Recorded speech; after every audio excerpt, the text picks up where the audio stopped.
আসসালামু আলাইকুম এভরিওয়ান, কেমন আছেন সবাই? আশা করছি ভীষণ ভালো আছেন।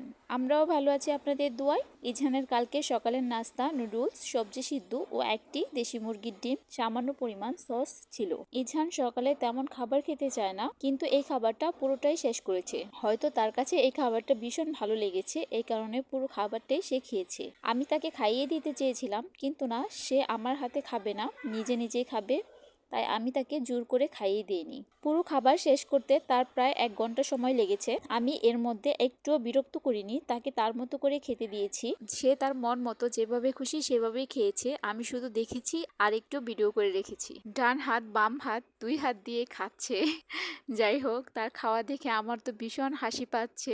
শীত থাকার কারণে আমি সকালে তাকে পানি দেই না, আর এত সকালে সে পানি খেতেও চায় না। এই কারণে আমি পানির পরিবর্তে 60 ml ফিটারে 1 ফিটার করে কুসুম গরম দুধ দিয়ে থাকি। সে পুরো দুধটাই খেয়ে নেয়। তো দেখতেই পাচ্ছেন কিভাবে দুধ খাচ্ছে আর খাবারটা খাচ্ছে। এতে করে তার শরীরে পানির ঘাটতি হবে না। কিছু সবজি ছিল যেগুলো সে খায়নি। আপনারা সবাই ইজহানের জন্য দোয়া করবেন। আপনারাও চেষ্টা করবেন বাচ্চাদের হেলদি খাবার দিতে, এতে করে বাচ্চা সুস্থ থাকবে, ভালো থাকবে।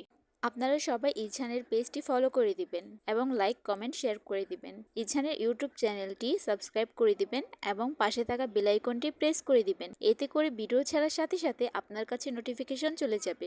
ধন্যবাদ। আসসালামু আলাইকুম এভরিওয়ান। আসসালামু আলাইকুম এভরিওয়ান, কেমন আছেন সবাই? আশা করছি ভীষণ ভালো আছেন। আমরাও ভালো আছি আপনাদের দোয়ায়। আজকে ইজহানের দুপুরের লাঞ্চে সবজি খিচুড়ি ছিল। আমি ওকে দুপুরে ভাত অথবা খিচুড়ি দিয়ে থাকি। আজকে আমি খিচুড়ির মধ্যে সিম, আলু, বরবটি, বাঁধাকপি ও ফুলকপি এই কয়েকটি সবজি ব্যবহার করেছি। আপনারা বাচ্চাদের এমন করে সবজি খিচুড়ি রান্না করে খাওয়াবেন, এতে করে বাচ্চা সুস্থ থাকবে, ভালো থাকবে। আপনারা সবাই ইজহানের পেজটি ফলো করে দিবেন এবং ইউটিউব চ্যানেলটি সাবস্ক্রাইব করে দিবেন ও পাশে থাকা বেল আইকনটি প্রেস করে দিবেন। এতে করে ভিডিও ছাড়ার সাথে সাথে আপনার কাছে নোটিফিকেশন চলে যাবে। ধন্যবাদ। আসসালামু আলাইকুম। আসসালামু আলাইকুম এভরিওয়ান। আজকে ইজহানের বিকেলের নাস্তায় পাস্তা ছিল, সামান্য পরিমাণ সস, একটি কোয়েল পাখির ডিম ও অল্প একটু সবজি সিদ্ধ ছিল। আপনারাও বাচ্চাদের ঘরোয়া খাবার দেওয়ার চেষ্টা করবেন, এতে করে বাচ্চা সুস্থ থাকবে, ভালো থাকবে। ধন্যবাদ। আসসালামু আলাইকুম।